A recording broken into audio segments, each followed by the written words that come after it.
And the former president also did make a strong post to his Truth Social last night condemning AT&T's censorship of Newsmax. Take a look on your screen. This is how it reads. This is a big blow to the Republican Party and to America itself. For DirecTV to drop very popular Newsmax without explanation will not be accepted. Trump also writing, the radical left seems to have taken over the mind and soul of AT&T.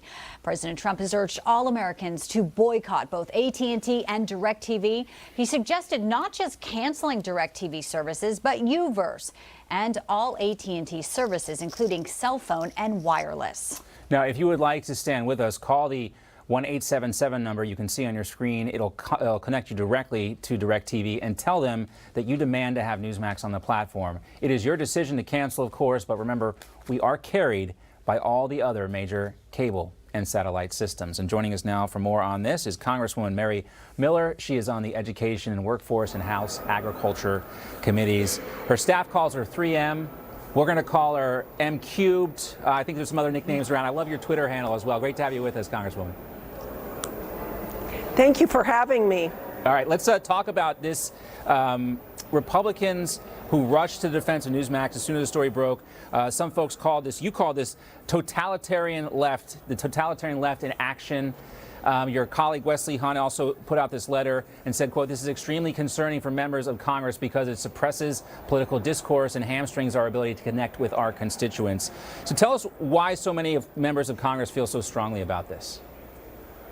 Well, absolutely. This is clearly un-American and violates the core principles of our country. What's made us great is freedom of speech and public debate. And DirecTV is directing this at Newsmax now, but it's also an attack on the members of Congress, our ability to get our message out. And I know in our office we're getting deluged by phone calls and emails of people that are upset that Newsmax is being shut down. It's been a reliable source of information to millions of people. And, you know, this shows us what happens when we allow these tech companies to get so big and powerful that they can just cancel a news program that they don't agree with. Yeah, people are outraged, Congresswoman, and you're talking about the shrinking voice, you know, and this is in fact the second time in the past year that AT&T has canceled a conservative channel. Many remember it deplatformed One American News Network. That was last April. Here's Newsmax CEO Christopher Ruddy explaining how that went down. Take a listen. Nancy Pelosi's friends in Congress called for the deplatforming with all the major cable companies of Newsmax, One America, and Fox News. And AT&T, which wholly owns DirecTV, it's the 75% owner right now, quickly moved to remove them and deplatform. The blatant censorship playing out there where you stand in the halls of, you know, Congress here. It's chilling to many people today. Your reaction to where we take this from here? Well, it is chilling. Newsmax has been critical, rightly so, of the Biden administration, and they want to shut down their journalists from being able to ask questions and hold them accountable.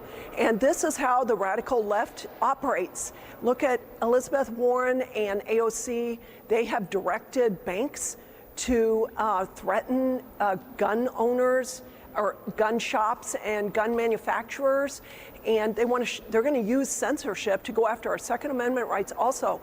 And it may look now like it's an attack on Newsmax or perhaps the members of Congress's ability to communicate, but I want to tell you, ordinary citizens, it is an attack on your freedom of speech. They're coming after you next. We have to stand up against this. I'm so grateful we've taken back the House, and now we have Jim Jordan as head of Judiciary, and James Comer is going to be conducting oversight over our tech companies and the censorship that's been going on. Congresswoman Mary Miller, great to see you. Thank you for being with us, and thank you for your support of Newsmax. We genuinely appreciate it. Well, we appreciate you. Thank you. Thank you today for your time.